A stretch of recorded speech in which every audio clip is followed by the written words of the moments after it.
with the athletes when they sign these big, $100 million, billion-dollar, $10 billion deals with these TV networks, and I think that's really awesome.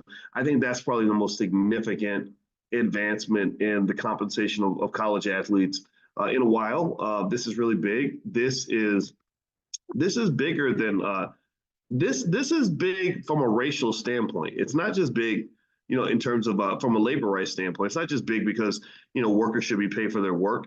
It's really big because the NCAA, when you do the math, they take at least $1 billion of Black wealth out of the Black community because whenever someone takes your commodity, whenever they take a resource from you that has value, that's a type of theft. That's something that can leave you in poverty. That's something that where you could have been the beneficiary, but somebody else was.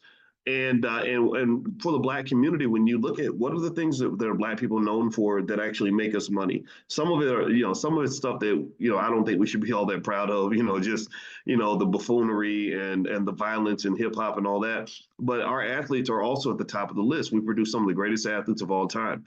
We have some of the best athletes of all time in the Black community. If you follow sports, you know that there's never been a white version. Somebody tell me, anybody who knows anything about sports, has there ever been a white version of a Deion Sanders? Anybody, has there ever been a white Deion Sanders? Who's the white Deion? There is no white Deion. Has there ever been a white Bo Jackson? Who's the white Bo Jackson? Somebody tell me. I'll wait all day because I know you ain't got no answer for that. Who's the white Shaquille O'Neal? Shaquille O'Neal, 300 pounds, 7'1", could move like a ballerina with the strength of an ox.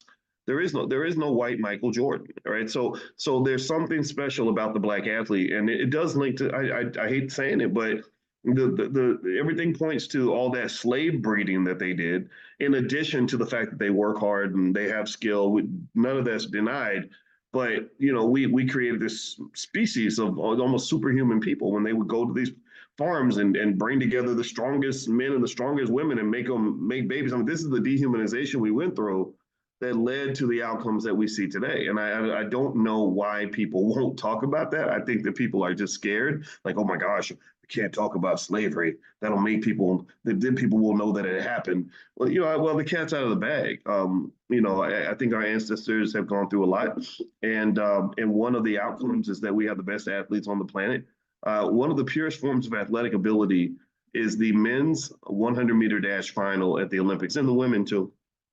And most of the time, when you see the finals of the 100-meter dash at the Olympics, you usually don't see anybody who's not a Black male. If they're not African American, it's Jamaican, stuff like that, and they tend to dominate. Who's the white Usain Bolt? Has there ever been a white version of Usain Bolt? Will there ever be a white Usain Bolt? Probably not without a whole lot of steroids. Maybe you pump somebody up with enough steroids one day, they might make the drugs good enough to make a guy run that fast. But for the most part, there is no white version of Usain Bolt. So our athletes are a commodity, and I point that out to you so that as a message of economic awareness, it's extremely important for us to just understand how much gets taken from us when they take one of your most precious, most valuable commodities and don't compensate you for that.